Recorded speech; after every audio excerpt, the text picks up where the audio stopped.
You have to create learning systems inside the human system. So you have to try and take the bright spots. So we had a bright spot about a program called What Matters to You, which is about understanding patients and families a little bit better, but it could be kids in a school, it could be prison officers, it could be workers inside a police station, and understanding them a little bit more. So how do you take that kernel of an idea, whatever it might be, and then create a learning system in which that will be spread and scaled up? And that won't look the same in the Isle of Barra off the west coast of Scotland and in Edinburgh or in Milton Keynes, but there'll be something in it that we can use then to make care in its broadest sense better for the population. I think that's what I was trying to get over, but you'd have to ask the crowd if that worked. So I think one of the surprising things is that we often think, when we're thinking about change and improvement of big systems, whether it's the police services or the health systems, we think command and control still works. We think that if we just shout loud enough, if we just find another way of telling them, they'll just fix it. And it's not true, it's a myth.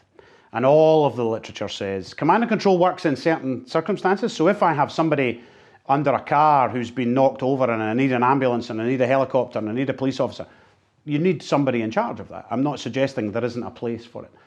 But often changing human systems doesn't happen like that. You have to be empowering. You have to use intrinsic motivators to drive people. They're not driven just by people yelling at them and money and extrinsic things. So I think the most surprising element of what we've learned in Scotland about change is that you have to focus on that intrinsic motivation. So you have to look about what motivates that team or individual and try and drive it from there.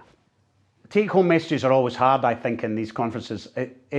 So I come and I tell shiny stories and I show data from Scotland. It's really tricky to then be able to take one little thing that you might go back with. Hopefully they've seen some tools that they might be able to use, like the What Matters to You, which is a really simple concept we've used in healthcare, where you ask patients and families, as well as their vital signs of their heart rate and their blood pressure, we also ask every one of them what matters to them. So and they tell us things like their Labrador puppy and their granddaughter and their favourite food and favourite sports team or whatever. So there might be something in the toolkit that some of the stories we've told, but I think there might be something more intellectual in the way we should do change. So hopefully people are reflecting on how you do execution, how you do implementation, and maybe we'll stop a little bit of that top-down, send out a new laminated guideline and hope for the best type change. And we might, in that room with some senior people, think about